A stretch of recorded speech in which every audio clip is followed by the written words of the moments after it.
You and Thomas are on fire this morning, and Craig did a great job. What a great leadership team we have, man. It's unbelievable. I think of the depth that we have. It's awesome. I love the people that we surround ourselves with, not only management, but also the rest of the team too. But it's amazing to have people like you, Craig, Thomas, Kat, Deb, everybody, Joe, Otis, everybody around us. It really does help keep you motivated, keep you pushing, wanting to always be better. And then you always got to try and one up. Hey man, that was an awesome job. I need to do a little better. Well, look, it's next level you, right? That's right. We have a next level also. Every time we do this, it's to take it to a different level. And it's every one of us has a different level. I mean, I know you're pushing to your next level. I'm keep pushing to my next level. What's next? It's have fun, make money. Yep. That's the whole point of this whole thing. I don't know if you guys know, we actually trademarked that. We got it approved now. So we have fun, make money is a Beggins trademark. Sweet. And then empower, educate, and encourage is also the other trademark that we have. So, and as we grow and expand, some cool things are going. So that's awesome. All right. So this is going to be a really fun session because this market's nuts. And more than ever right now, we've got to raise our game, right? We absolutely have to. So this one's about how do you actually connect and build trust? And it's never been more important because it's not just with your clients, it's with your co-brokes, it's with your inspectors, it's with the appraisers, it's everybody you come in contact with. Yes. So let's go ahead and share a screen on this one. This is a thought I wanted to come out with, and let's get your thoughts on this. So before you can get anybody to make any action, take any action whatsoever, you got to have these two things. You got to have their attention and you got to have their trust. Now, we spend a lot of time on how to get people's attention, but this is about how do you get their trust? Because once you have their attention, you need to know something. You've got to let them feel comfortable because everything is a psychological business. This is all a feeling. You guys talked about it earlier today. I mean, let's talk about the juice, right? The energy, the vibe that you create and how important that is to your success here. Absolutely. So real quick before you get, I think you and I and anyone who has kids is mastering this a lot, because to get your kids to do certain things, you have their attention, but you have to talk them into trusting you sometimes. My kids climbing on things, like finding out the psychological blocks. I mean, I've done more growth about connecting and getting people to trust you with a 6-year-old than I have with an adult. So it's getting down, basically think of it like that, getting down to their level. How do I connect to them? How do I figure out who they are? Because once you have their attention, not only, I think it's even worse at that point, because now you have their attention, all their eyes are on you. Everything you do is either going to attract or repel them. So you have to be very clear about the things that you're doing to create that next level of trust with them, because either way, you're going to lose them or you're going to hook them. And you only have about 7 or 8 seconds to get that started right from the get-go. Or you're dead, right? I mean, literally, let's emphasize that. You have 7 seconds to make a deal, or it's over. You do not get a second chance to create and get trust back. They either like you or they don't. They feel attracted to you or they don't. You repulse them or you don't. And there's no gray area there. And here's the facts of it. 50% of the world likes you. 50% of the world doesn't like you. And that's okay. Now we can effectuate change a little bit on their one, but why is that? Like, what is the reason why, if the next person you meet, you see them for the first time, what's kind of going on inside their world? Like, how do you get judged that quickly on that one? Well, initially you're judged by style. So, I mean, it's just, they initially look at you and say, you're not like somebody who's been, I got to put up my wall a little bit, stay away, stay back. I don't want you coming too much closer to me. Or they see something like you, the way you cut your hair, the way that you dress, the clothes you wear, the way you walked, the voice that you had, they all of a sudden they look at you, wow, okay, that sounds familiar. That sounds like somebody that I know. That sounds like somebody who loved me, who trusted me, who gave me support, who gave me any of those things. So they initially judge you on just your overall style, the way that you showed up. And most of us don't always show up as our best self, or the best self is, which we'll get into a little bit, is that neutral self. But most of us show up as who we think we want to be, or who we think they want us to be, not who we should be to earn their trust.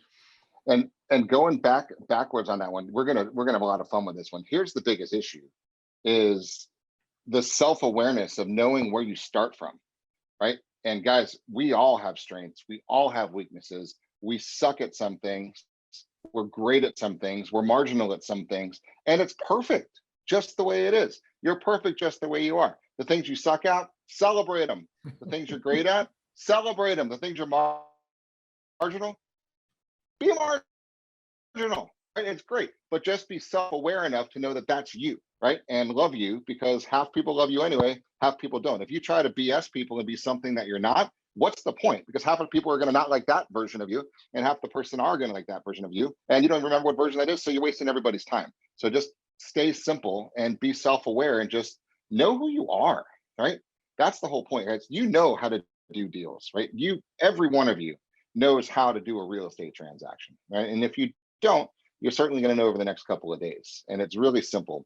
A third grader can fill in the blanks of a form, and that's what we do for filling out contracts. So that's the end result of our sales process. So it's really about what do you want and who are you across this board. So let's go a little deeper into self-awareness for a second, because this is the number one focus. Because if you can't master this part, then nothing else matters, right? So what builds into how important is the DNA, right? Is it really DNA that makes you what you are? What's your view on that, Chris? What do you think?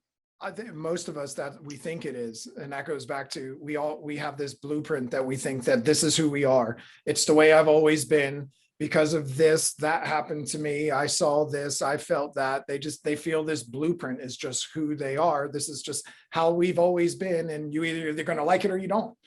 And I think DNA really, I mean, it even goes one step further. Like when they say that, only 1 to 5% of things can are actually genetic, other than the way you look. 1 to 5% of, just like say diseases that are passed on, only 1 to 5% are genetic. Everything else is environmental, things that are around you. So if you think of it like that, everything, the DNA is just your hair color, the way that you look, your size, if you're tall, if you're short, if whatever. Everything else is you. And how you develop yourself. It has nothing to do with the DNA and the genes. It's all prepared by up here in your thoughts. So if you change your thoughts, you can change everything else. You're not going to change the way you look. You're not going to change your height. You're not going to change that, but everything else is able to be changed. So the DNA only goes into it this much. The rest of it is how can I manage these thoughts to make it come out better? And a lot of it is the fact to recognize that we were conditioned like dogs, right? We were. Right, your parents, your aunts, your uncles, your grandparents, your uncles, your teachers, your surroundings, your news channels, your media sources are conditioning every one of us to think whatever they think we should think, right? You just mentioned the kids. My kids clearly know in my house what's okay and what's not okay, right? You condition them with a look, like they know, right? They get the look, that's a no, right? They get a better look, that's a yes, right? We are conditioning them like dogs to let them know what's good and what's bad. And that happens throughout your whole life. And not that we're right, that's just the way we choose to want them to operate in our tribe, right? They can do whatever they want to do, but not in my house. This is the way I want you to act if you live with me. That's just the way that it is. And so that's what happened to us growing up, that this is acceptable, this is okay, this is morally acceptable, this is questionable, that's wrong, that's right, that's okay, that's not okay, right? And that's not right, that's just what your upbringing taught you. And that kind of fulfilled and built your foundation building blocks of who you are today, right? And it's nothing right about it, nothing's wrong about it. We've got our opinions, and they're just opinions based on whatever else people put into our heads is what's right or wrong. Yep. They say by the time you're 35, all of the habits, all of the emotions, all of the things that you do, your idiosyncrasies that you think are basically built into you. And now you're just operating on on habit, on everything, on emotions, on feelings, on reactions, on driving, getting dressed, people, interactions with people, everything just starts going on these habits. And that's where they all came from. They all started from that core of the family. Do this, don't do that. You don't do this. No, you never do that. Not when people are around. And all those things just start forming and become a person. And all of a sudden you have this person that's here. You have the ability now to be able to start to understand that, to start to redirect some of those thoughts and understand that there's other people out there that may not be thinking like that. And you can start playing some Jedi mind tricks on them to get them to like you, know you, and trust you a little better. That's right. And we're going to hit onto those. But blowing through this one, you and Craig hit on earlier. but your conditioning like a dog really kind of decides what you are in this mixture, right? The D's, the I's, the S's, or C's. Now, if you were one of the ones that parents said, no, no, no, don't do that, stop, stop, stop, dangerous, don't touch that, please, please, please, please. You think you're more likely to be an I or be a C, See, right? And it's a conditioning aspect of it. And Yep. so if you, and whoever's teaching you, if you say they don't take any crap, they're just to the point and they're blunt and this is just the way that tribe does it, you're more likely to be a D. If you've got Yep. a sweet, loving, supportive social influencer around you that just wants everyone to be happy, you're more likely to have S traits. And none of this is wrong. None of this is right. It just is. And if we can't understand and embrace what we are, then we're missing the whole boat, guys, because people in communications, guys, this is all we do. And if you can't understand who we are, then how could you actually ever relate with somebody to build trust, right? And they're not going to transact with the largest financial transaction in their life unless they like you. Now, the tough part is most of us, to a certain point in our career, got lucky. And you happen to talk to enough people that somebody along the way said, you know what, I kind of like you. Why do they kind of like you? Because you have traits like they do by luck. And then the same number of people that said they like you, there's a lot of people that said, God, that guy's weird. I don't want to transact with him at all. Don't ever call him back. And they ghosted on you, right? That's the reality.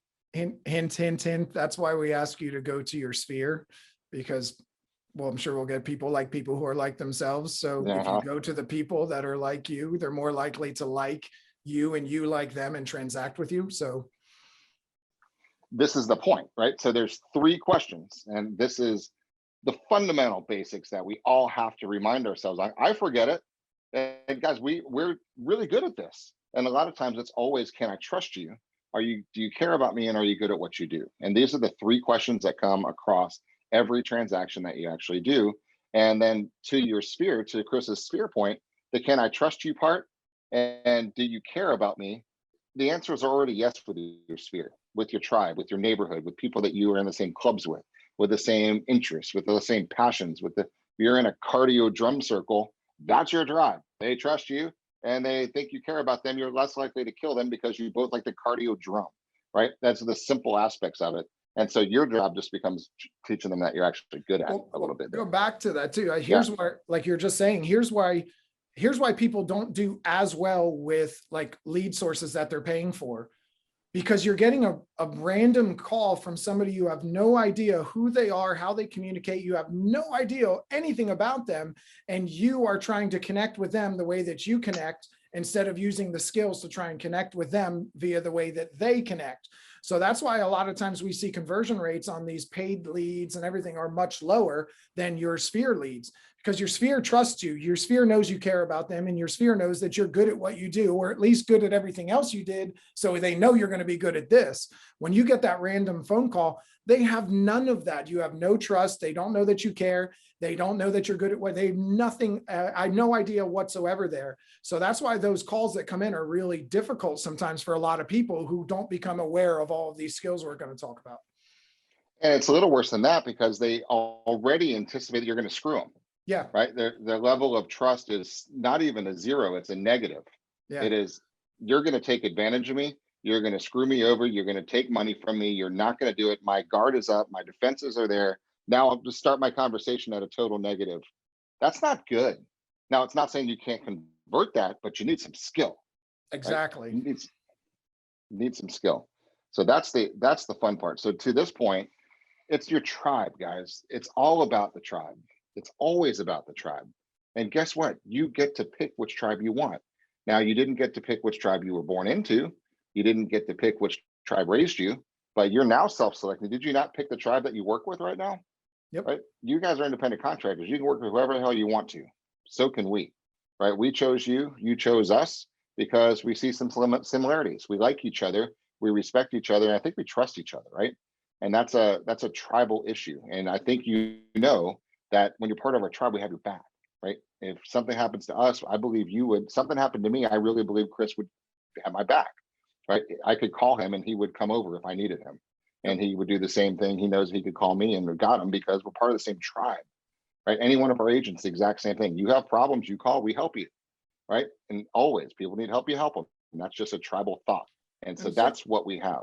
And it goes back to attract and repel. When we're speaking with all of you and meeting with all of you and thinking about bringing you on, it's just about, let's see who's attracted to who we are and what we do, and let's see who's repelled by it.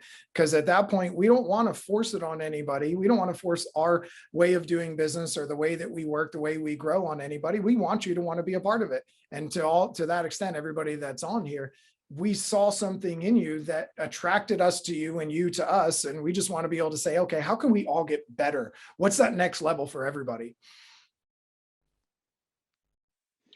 And it goes deeper than that too, because there's people watching us right now that are evaluating whether or not they want to work with us too, right? Mhm. And I'd rather say, this is us. If you don't like us, don't come here. If you do like us, there's no middle ground. This is us, right? You're going to see the same damn thing every day.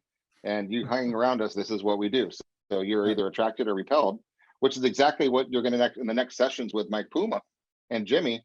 It's about pushing out that digital domination of voice to make sure that you can project your true self out there. So people either like you or don't like you. 50% will, 50% won't. Love it, right? But be you and connect. Now that's just at a broad scale. With when you're trying to approach the masses, right? You want to see what you can do. It's really hard to attract everybody. It's never going to happen. But when we get into the hand-to-hand combat, when you get the lead, when you get the guy that walks into the open house, when you get to go into the living room, when you're talking to the buyer, now you can really manipulate, I'll use that word, the outcome because of skill. Right? You can actually realize that, okay, with some self-awareness, I know I'm a high D personality, which means I have a tendency to piss people off, okay? So I know that. So if I know that, I could be cognizant of it, I could be aware of that, and I can tone it down should I want to, right? And I don't always want to, right? But if I do want to, I know what I need to go do. If I'm a high S personality is walking in, I've got to really adapt my behavior, right? I know how to do it. Sometimes I do, sometimes I don't. If I want to, I can. If I don't want to, I don't. And that's when it becomes a sport, guys, right? So that's the whole point here, is how do we actually build that connection with strangers? It's already done with your sphere. This is about talking about how do we take ourselves to the next level, because your current level really is coming to you because of who you are and the people that know you and the people that already like you and are referring business to you. But you have to reach out to more people. You have to effectuate more people. You have to make something happen. And in order to make people take action, you have to have their attention and you have to have their trust. So let's dig a little bit deeper, because the last part of the slide that's up there is, if they're strangers, it's a longer process, but it's very rewarding. It's expensive sometimes, and it's an uphill battle to get trust, because they inherently are in the negative with you, because they just don't know you, they anticipate you, right?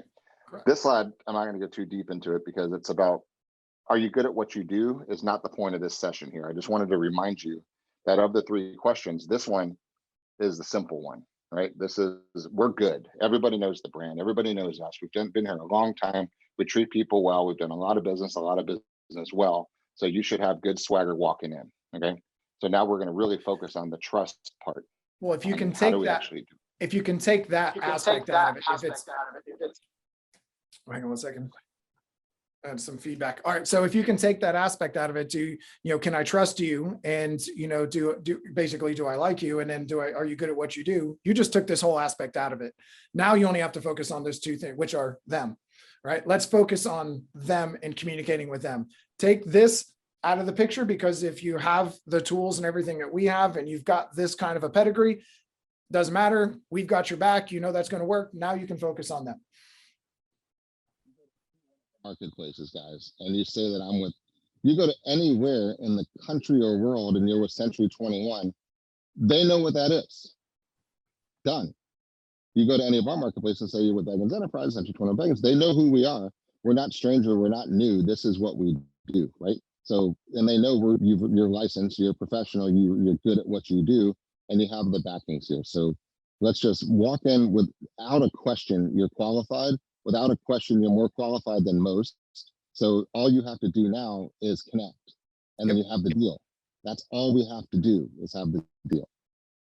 So talk about this law. We talked about some good laws earlier. Let's talk about the law of neutrality, Chris. How do you like to describe this? The law of neutrality is basically people are influenced by everything. People are influenced by your energy before you walk in. People are influenced by the words. Like I said, they're going to judge you within the first 7 seconds based on your style, let's say. So the words that you're using, the voice that you have, the way you're dressed, the way you're walking, your swagger, I guess you could say that. So the law of neutrality basically says, wait a minute, if I can take all that and dumb it down as best as I can so that there's nothing there, I'm completely neutral. What is neutral? Neutral is appealing to everybody. Neutral is I can't make up my mind yet. Neutral is I'm not judging you. I'm not saying you're good, you're bad, you're ugly, you're nothing. I don't have a thought on that. So we're trying to create that neutrality from the onset. So in that first 7 to 8 seconds, there's nothing that's bad that's coming out of their mind. There's nothing they're not judging us in a negative way. We're actually getting to the point where we are starting to pull in. I'm gonna go neutral and I'm gonna just start taking everything in and I'm gonna formulate the first type of response or connection. Pretty fired up, motivated, high energy person, right? And the scary part about that is he's a high energy person. And the high energy people are attracted to high energy people. What do low energy people think about high energy people? They scare the crap out of them. And you're hyped up on something. And why I don't want to have a conversation with you, right? You're a little too intense, you're a little over the top. So if that's the case, he's going to repel 50% of the people that are. Guess who's not coming to dinner? That's what that's what you hear. In my face? Go ahead. No, you're good. I have no expressions. I have no emotions. I have no energy. I have no thoughts. I have no preconceived notions. I have no accent. I have no vocabulary. I have no body language. I have nothing because I am in neutral. If your car is in neutral, are you moving? No. Are you rolling backwards or forwards or sideways? No.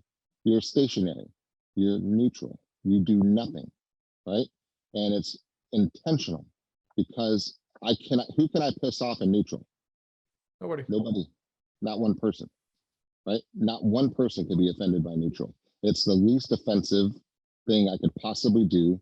And it's the most respectful thing I can do at this moment in time because people like people who are like themselves, right? And I don't know enough. If I just met you, I have no clue about you yet. I don't know if you're a high D personality. I don't know if you're a high S personality. I don't know if you're an I. I don't know if you're a C. I don't know if you're visual. I don't know if you're auditory. I don't know if you're kinesthetic. I don't know if you're a quick talker. I don't know if you're a slow talker. I don't know if you move your hands. I don't know if you blink a lot. I don't know if you smile. I don't know if you're stoic. I don't know anything about you at this point. And for me to assume any of that is stupid, okay? Because all I can do with an assumption, as they say, is make an ass out of you and me, right? When you assume, right? Ask, you, me, get it? So if you assume anything, you're just wasting your time. You're blowing trust, you're blowing credibility, and you're blowing transactions, right? For you and for us, guys. We're your business partners. We make money when you make money. Don't screw up a deal for us either. That's why we're spending all this time working to make sure that everybody who affiliates with any one of our sales teams or any of our management team or any of our staff has the best experience they could ever possibly have. Now let's talk about, to me, the best experience I could ever possibly have is time with me, okay? Same thing with you. The best experience Chris could ever have is time with Chris because Chris's guard is down because Chris is not likely to hurt Chris, right? Chris loves Chris. Chris is not going to yell at Chris. Chris is not going to piss off Chris. Chris is nice, right? So if that was the case, if I wanted to have a transaction with Chris, then maybe I should understand that Chris's favorite person in the world is Chris. And the person that Chris trusts most is Chris. So the more similar I am to Chris, the more Chris is going to like me because I'm like Chris. You guys follow this? Yep. And let my guard down. People have guards up is when they have to have a guard because they think they might be attacked because they don't trust. Right? So if you can give them no reason to do anything but let their guard down, you win. Right? Guys, real estate's easy. They're either gonna move or they're not. Right? You're just in the way. So all you can do is screw it up by not creating trust and connection. So if you go into neutral and you just sit there and you pay attention, and if I watch, I'm going to learn a lot about Chris. I'm going to see his energy. I'm going to listen to his words. I'm going to see if he's using hand motions. I'm going to listen to his vocabulary. I'm going to feel his intensity, right? And then I'm going to put myself into a gear. What gear am I going into? Chris gear, right? Because that's the only gear Chris really likes. I want to be as close to Chris gear as I possibly can get into, so his guard is down, so he can open up to me and trust me. That's my whole job, guys. People like people who are like themselves. And too many times we just go in your gear and roll the dice. Hey, they either like they hate me. Let's see what it is. Woohoo! Right? Why do that? It doesn't make any sense. Jeff, will you check your mic real quick? It's gotten kind of muffled and spotty. So why don't you either change it to the other mic and change back, or just double check your art before we go further.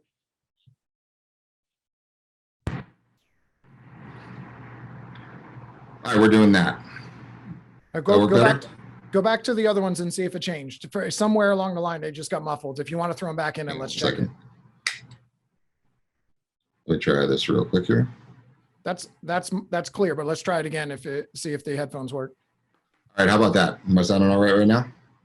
I think you're still on the other mic. Click Good, over. good. All right, hang on one second.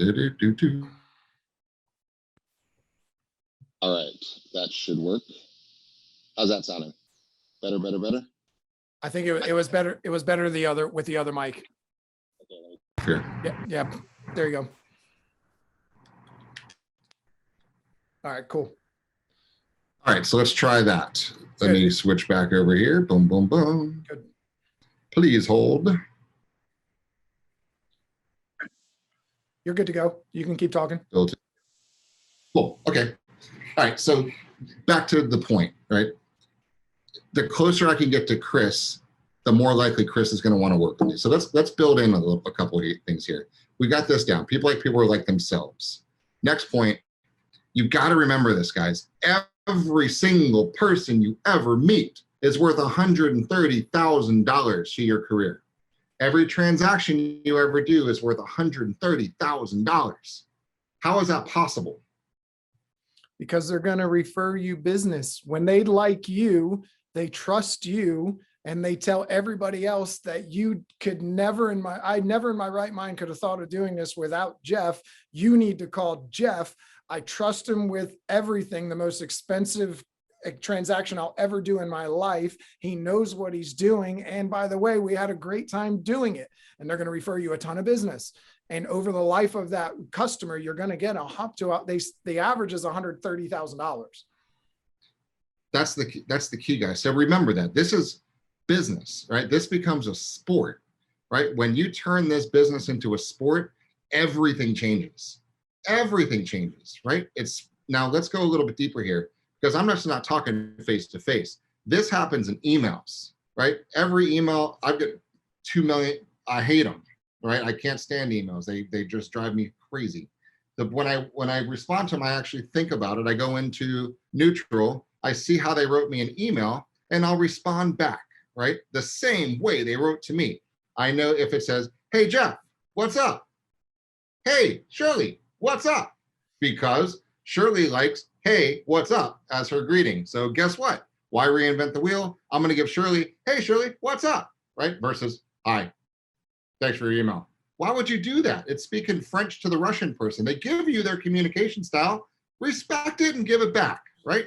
Text message. I think respect is a huge, huge key that we have to really make sure that you're understanding. That's all you're doing. The greatest respect you can give someone is to communicate with them the way they communicate. Not only is it going to show them respect, but it's also going to give them the best opportunity to understand, because that's all they understand, at least to the best of their ability. They understand themselves better than anybody. So if I can give them that respect, whether it's in a phone call, in a Facebook message, in an email, in a text message, that's going to resonate with them, and it's going to get them to like you, know you, and trust you faster. Absolutely. Same thing with text messages. They give you everything you need to know about communicating with them. Right? Jeff, if I sent you, hey, we want to see this house, heart emoji, house emoji, my wife is over the moon about it, moon emoji, fireworks, what are you going to send back? Great. I'll talk to you tomorrow. Well, No! he's not excited. Well, shit, maybe that home isn't anything. Maybe it's a bad deal. Maybe it's not a good investment. The real estate agent doesn't see that. He didn't seem too excited about us wanting to see it. What a All of a jerk. sudden- I can't stand that guy. And all you got to do is throw a couple emojis out, say, hey, oh my God, oh, this is amazing. It's not hard, guys. It's right there for you to use, right? So they give you everything when you're noticing. You know a lot from looking at people. When they come in and they're driving the dark black 7 Series Beamer, right? And he gets out wearing a suit, you know you got a high D personality walking your way, right? There's clues, right? And she pulls up wearing a powder puff Beetle Volkswagen Bug with a little flower in the cup holder and a flowery dress, right? With a little Snoopy pendant on her lapel. You probably have an S personality over there. So take some clues about what's going on with this. Well, this is just taking it to that step of sales is not about what you're selling. It's not about real estate. It's not about cars. It's not about whatever it is you're selling. Sales is people and communications. And that's what all of these skills that we're really trying to instill in you or get you to start paying attention to, that's what's going to set you apart, is selling the people and communications. It's not about the house. The house sells themselves. You have to be able to connect. The house sells themselves, but do you think they do not look to you for clues and cues Absolutely. as to whether or not they think this is the house they should like? Yep. Right? If they Well, that's love the it, thing. they're saying, Chris, what do you think? The house is going to sell themselves, and it's up to you to make sure that you instill that and not shoot it, not completely blow it by saying the wrong thing. Like, yeah, well, those, look at those cabinets. Oh my, well, we love them. I know. Aren't they amazing? Oh yeah, they're amazing. Making sure that you don't blow the deal by doing something silly. That's right. They could have reminded them of their great grandmother's kitchen cabinets, right? Back in New Hampshire, right? And so why would you screw that up by saying, good God, man. And look, you guys talked about business planning earlier, right? Yeah. When we talk about one appointment a week is really what it boils down to. One. Yep. Right. So if I know that the Johanssons are calling me that want to see 123 Any Street tomorrow at 3, right? Or tonight at 3, because they know it's a bidding frenzy war. Let's pause for a second. Let me go into neutral and let me find out a little bit about the Johanssons from Chicago, right? I got their phone number because they called me, right? Maybe I typed their phone number into Google and I type their name into Google, right? I find their name. I see if I can get them on LinkedIn. I try to find their Facebook profile because I'm sure there's something public on there. And I'm looking into everything about them. And then I notice that she is a data analyst for so-and-so CPA firm, right? And he is a sales manager for Toyota, right? I mean, how hard is it to find this information, guys? It took me 4 seconds. Yep. So now I make a couple of notes and I can see some of their posts. I can see kind of the way they are. And now I have a little bit of knowledge about, I better be a little bit prepared for some detailed questions from her. I might want to have some data around. I might want to show some comparables to her. I haven't even met her, right? But is this not respect about seeing what I have one appointment this week to do a good job with, guys. And then he's a sales guy. Maybe I want to talk about things. Maybe I looked on his Facebook page and they have kids and they play softball on the weekends. Maybe I play softball. Maybe I don't. Maybe I have kids. Maybe I don't. Maybe there's something in common I can find along the way because people like people who are like themselves. Now, if they play softball and I don't play softball, you can't fake that you play softball because that's inconsistent. It's going to backfire on you. So if you don't have something real to connect with, there's something there and you can find it with communications on this one. So guys, really, they give you all the clues you want. That's what sales is. That right there is what sales is. Not, here's the kitchen. If you look over there, there's the master. That's not sales. That's why you hear Craig say, like, anybody can open a damn door. You can hire a 7-year-old to go open a door and let people in and tell you where the kitchen is. How do you make this an experience, not just a transaction? How do you make it an experience by getting to like you, know you, and trust you, to know that you know what you're doing and provide them at best the greatest real estate experience they've ever had? That's going to set you apart and set you up for $130,000 per past client because they're going to refer every single person that they know to you. And then guess what? When that person comes in, it's a new game. Game on. let's see where we're at. Let's see who they are. Let's go into neutral. Let's take it all in. Let's get on Facebook. Let's get on Google. Let's do some research, go into forewarn. Let's understand who they are and how they live so we can connect with them as best we can and show them some respect. That's it. That's all we have to do. And then once you learn your process, guys, we're going to go way into the listing process tomorrow, way into the buyer process on Wednesday, because once you go on autopilot, now you can actually pay attention to them, just like your scripts, right? You need to know, guys, I'm so glad I met you, Chris, right? This is how I run my business. Let me interview for the job to be your agent, right? Boom, boom, boom, boom, boom. We'll do the processes later, but you guys get it, because once you run the same process with the same scripts every single time, right? It bypasses everything. You don't have to think about words anymore. Now you can, not some of it, all of your attention to them, right? And are they D's, I's, S, or C's? Are they visual? Is she using the word spectacular gourmet kitchen, right? All the things that before would have gone over your head because you were wondering about what you were going to say next, right? You miss the golden nuggets, guys, of this business. It makes it so simple. Yep. When you can get that, when you can get the habitual side of the words down, it leaves room in your brain. Like in your brain, if I'm constantly thinking of what I got to say, how do I have to do it? What are they going to do? And I'm trying to pay attention to what they're saying and how they're dressed and how they're talking and what their focus is on. If I'm trying to do all of that at the same time, it's not going to work. But if I can take it and I can get the scripts out of the way, now I freed up a part of my brain for creativity. I freed up a part of my brain that can focus on something else because the words are going to come out. I know the words, they're in the back of my head. They're just going to come out like that. I've got more room in an extra spot of my brain that's going to be nothing but focused on them because the words are only 7% of the story. The other 93% is where we build the experience with everything else. So the words are just going to be there. Let's get that habitual side out of it, which we'll talk about later. And once you can get that done, free that room for everything else. Free the room to be able to take in all the other information that's truly going to allow you to connect with them. Absolutely right. Let's talk about this. People listen to you on a subconscious level and a conscious level, okay? And they're taught early on, and you're taught early on in school, when people are, I put FOS, which is short for full of shit, right? Or not, okay? And you can tell very quickly whether or not somebody is completely FOS or not, okay? And how can you tell? You can tell by their conviction, you can tell by their tonality, you can tell by their eye contact, you can tell by their looks of their eyes. We won't get into that today, but we can have advanced classes on those too. But everybody gives you the clues. And even if you don't know the exact clues, you get the feeling or the vibe that they don't know what they're talking about, right? And a lot of it is upswings, right? Versus downswings. So let's talk about that for just a second, because I think that's probably one of the most powerful overlooked tools for trust and connection that people just blow. Now, if I ask Chris a question about jet turbine helicopter engines and the fuel consumption versus a nuclear submarine, and I want his opinion on this one, right? Go ahead and try to give me an answer.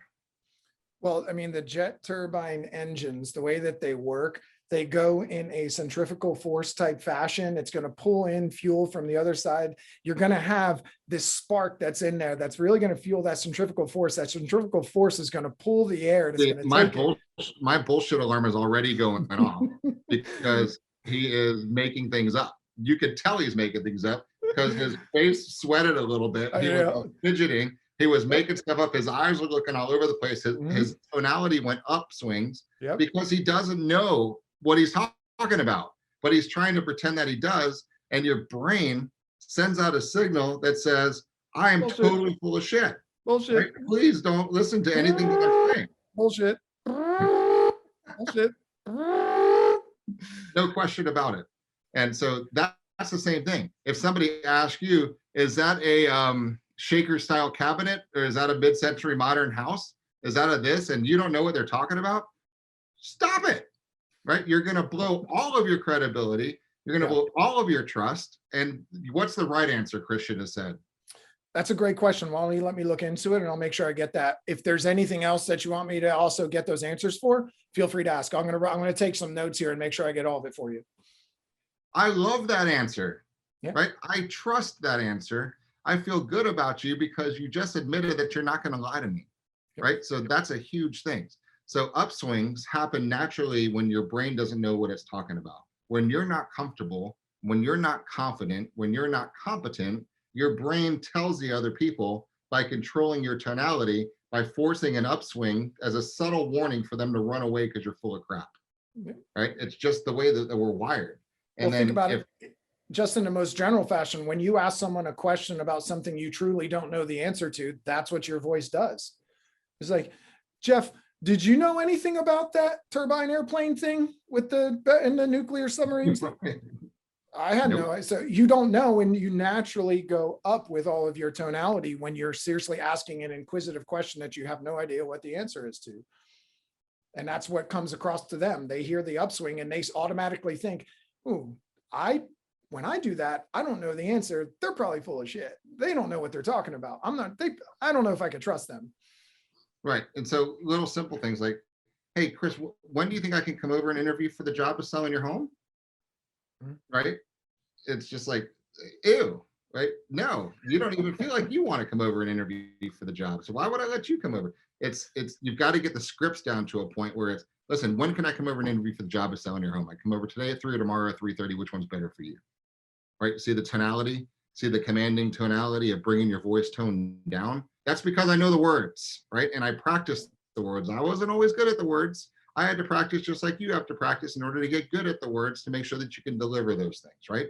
So the script is important. So you don't have to worry about the delivery, right? Because it's the gap where the sale is actually made, right? You've got to know the words, but it's the delivery and the conviction in between the sentences that make or break the sale. And it's that. And it's also not just upswings or downswings, but it's repeating and approving and dealing with the no's and all that too. Let's talk about repeating and confirming for a second, because this is really important. Sure. I mean, whenever, and you see in all of our scripts, whenever you go through and you're asking someone a question, whenever they answer that question, you're to repeat and confirm that, because what you're literally telling them by repeating and confirming what they said is, I was listening. I heard you. I understand you. I'm here with you. This is you and me together. That's literally what you're telling them subconsciously in their mind. And you have to repeat it exactly, not word for word, but you have to repeat the exact words that they used. Don't try and say, if they said, well, we're looking for this amazingly beautiful house, and you say, we've got this wonderfully exquisite house around the corner, because that's going to throw them off. And they're like, they didn't hear what I said. I need an amazingly beautiful house, and that's what I expect from you. If you bring me that wonderfully exquisite home, it's probably not going to fit. So using those words and repeating the exact words to them, it just tells them, I heard you. I listened to you. I'm engaged with you. We're on the same page and we're in this together. Little example. So Chris, how long have you lived in this area now? Here in the Apollo Beach area, I've been in Apollo Beach for a year. I've been in Riverview for about 5 years. Oh, cool. So you've been in the Apollo Beach area about 1 year, in the whole Riverview area about 5 years. Awesome. Where'd you move from? I was over in St. Pete. So I lived over in just over the bridge from Madeira Beach. So Seminole. Okay, cool. So you were over the St. Pete side, just over the bridge from the Seminole, right over by Madeira Beach. How cool is that? Right? Yep. How did you pick this area over here? So yeah, it was just seemed like a better area, so exactly, it seemed like a better area. It's like, it's something that was going to be more beneficial. You could afford a little bit more home. It seemed like it'd be a little better area, a little more beneficial, be able to afford a little bit more home. Awesome, man. That's brilliant. Brilliant move. Okay, guys, you see what we did right there? Everything that he said to me, I approved that I was listening. I repeated it back exactly, and I approved of it. Right now, psychologically, this is what this is all about, guys, because people buy emotionally. So he subconsciously is saying, damn, this guy's listening. He gets me. He knows me. He uses the same damn words I say. He's like me. Oh my God. Right? That's a friend. Friends. Same tribe, long lost tribal member. Right? Where do I sign? That's what this is all about, guys. And then consequently, if you're not comfortable with your presentations, like, where did you move? How long have you lived here? Oh, okay. Where did you move from? How did you pick this area? Great. If you were to move again, where would that be? Okay. And when would that be? Great. Who wants to deal with that guy? Like nobody, right? You totally miss the tribal connection, guys. And it's just having that conversation back. This makes such all the difference in the world here. Because if you don't do that, the first time that it ever comes up and you ask them a question, like you ask, where are you moving to? How soon you have to be there? At some point down the road, the first time you mess it up and say something different because you didn't repeat and confirm, they are going to think that you are FOS again. They're going to disconnect from you. But if you've repeated it and you were right there connected with them, you built that connection. Even if you screw up later, guess what? They give themselves leeway when they screw up. So if you're like they are, they give you a little leeway if you screw up, because we're of the same tribe. We're the same people. We're already connected. You get a little more leeway. But if you don't do that from the get-go, you're already going to be fighting that uphill battle, because now you're trying to fight your way back into the connection. So using those things in the beginning really helps you to get connected with them.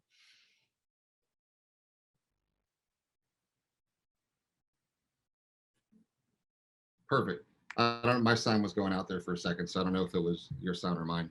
But really, all we're doing here, guys, is attracting and repelling, but on purpose. And it's important to know, too, that knowing how to attract is the exact same way you repel. You just reverse engineer it. So every one of us finds ourselves in situations and conversations we don't want to be in. And so the best way to get out of those situations is to do the opposite of what they're doing, and it becomes uncomfortable and the conversation will naturally dissipate, right? They'll just walk away because it's not comfortable. It creates friction and it's not a flow, and it will naturally walk apart, right? So the challenge is some people are walking through their life just doing what they do, and they're naturally repelling people across the board, attracting some, but repelling more. So this is just using skill to get to the point that you can actually attract a lot more by design on this one. So this slide is important just as a mention, because the human brain has the ability to reorganize itself. It actually forms new connections between the brain cells as we evolve and as we grow and as we find reasons to get better. The brain helps you and supports you to go do that. So it's called brain plasticity.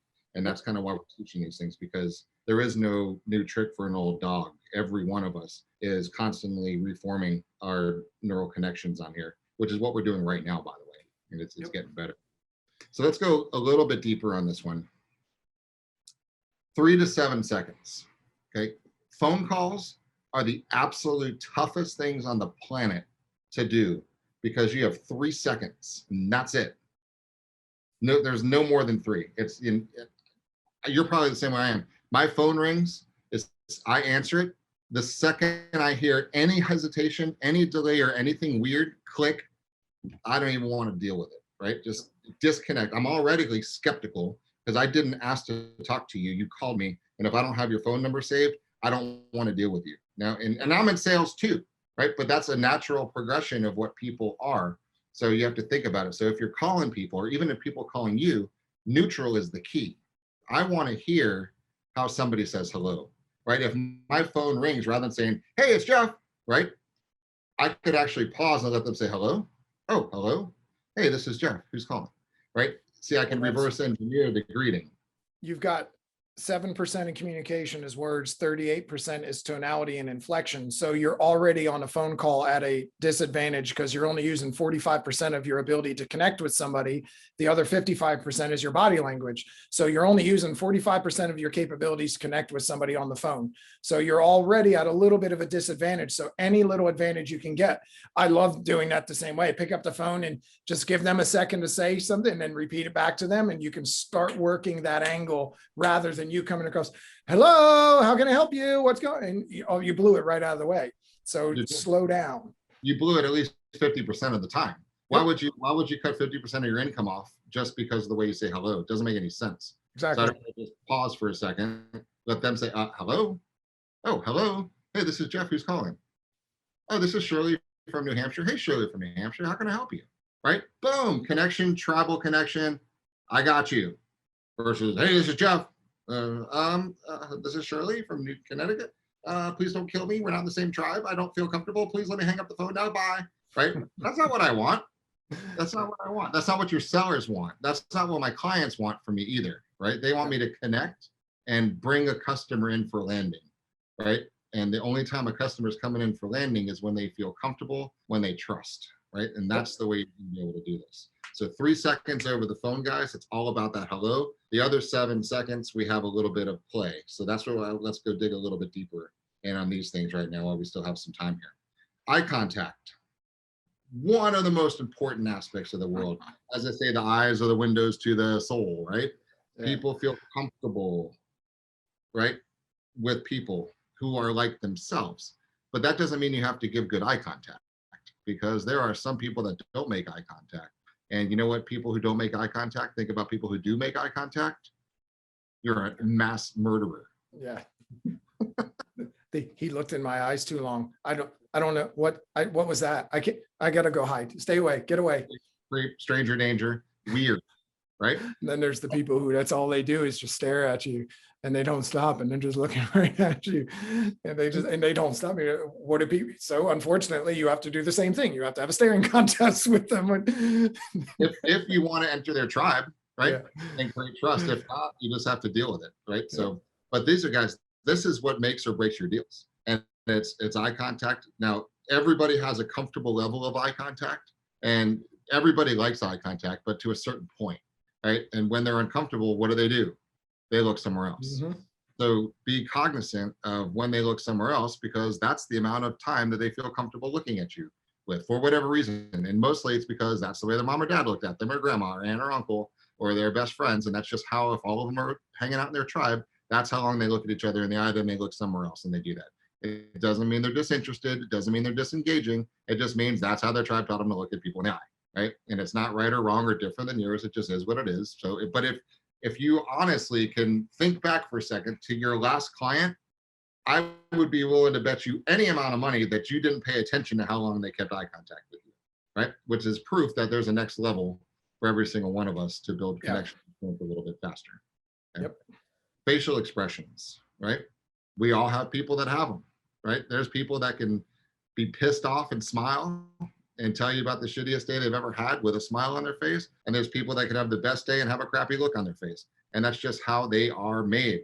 That's how their tribe does it. And that's how facial expressions are in their world. So if you want to enter their world, you might take a clue as to what their facial expressions are, because if they're not an expressive person and you're an overly expressive person, you're from a different tribe, and different tribe members and to ultimately end up killing each other, right? At least in history.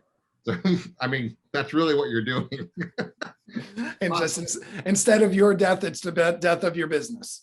Yeah, that's it. No problem. That's $130,000, all because I didn't care enough to notice that you smiled for a little bit, right? Tell your seller that you lost a deal because you didn't care enough to pay attention to their eye contact, right? Consequently, this is the stuff that we do talk about in listing presentations, guys, because this is, in fact, we're writing a new listing presentation right now.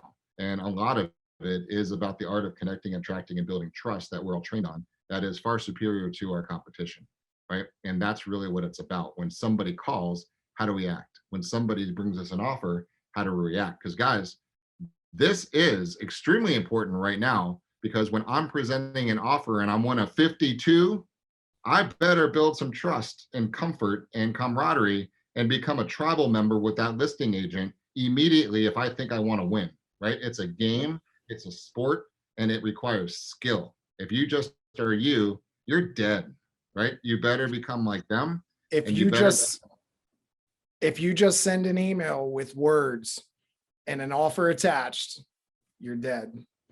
You have to go the extra mile. You got to pick up the phone. You have to shoot a video text. You have to attach a video, write a letter. You have to do some research, look up their Facebook, see how many deals they've done, know their level of this and that. Get to look the seller up, see what the seller likes, pay attention to the photos in the house. There's so many little things that you can do. And in this market, that's where you shine.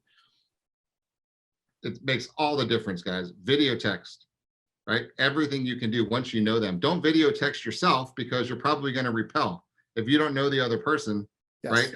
If you know the other person, do it. If I knew, if this was the listing agent, I know Chris, I can send a video, right? Like Chris, right? If it's one of our agents, you know each other, so you could play some strings and pull it together. But when you don't know anybody from anywhere, is it worth taking a couple seconds to go onto LinkedIn?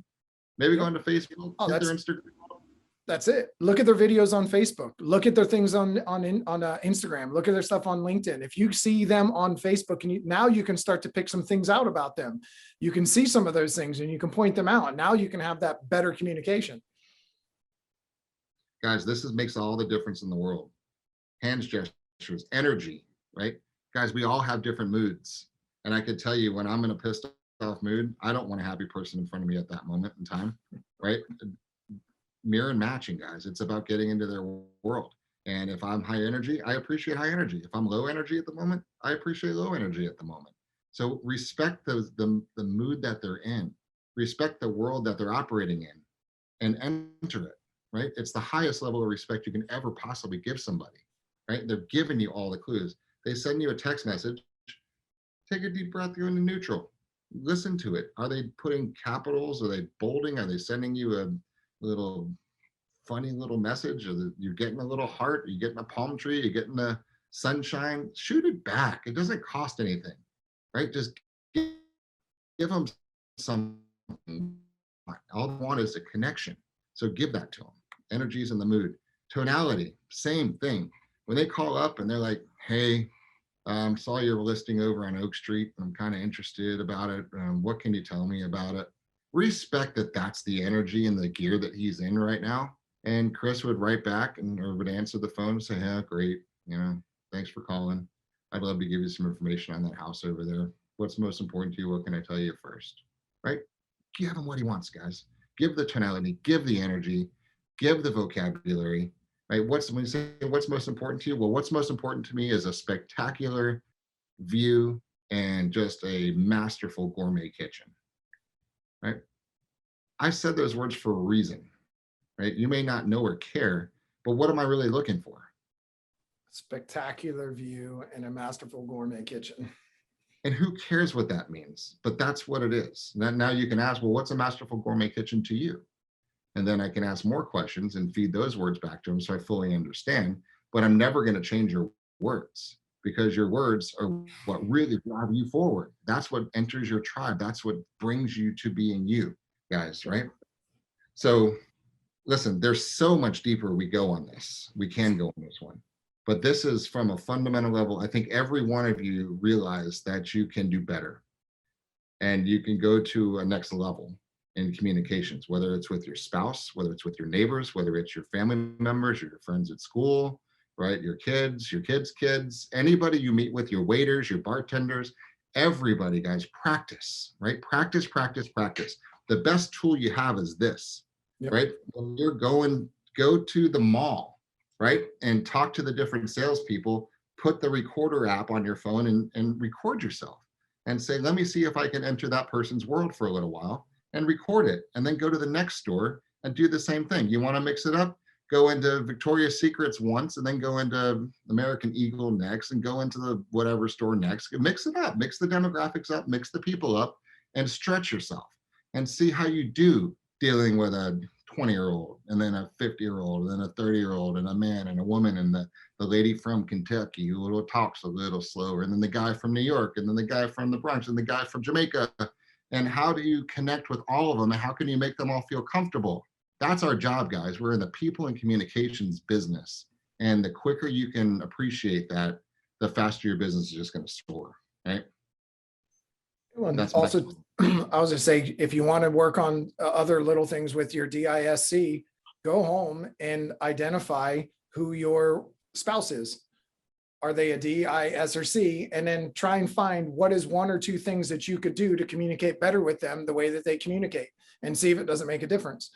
Something simple like that. Identify, well, I noticed that my husband or my wife is more of a, an I personality, which means they're not really focused on one specific thing all the time. They can be a little more like this, and then write down one or two things you could do a little bit differently. And then identifying everybody else, any of your clients that you meet on the phone.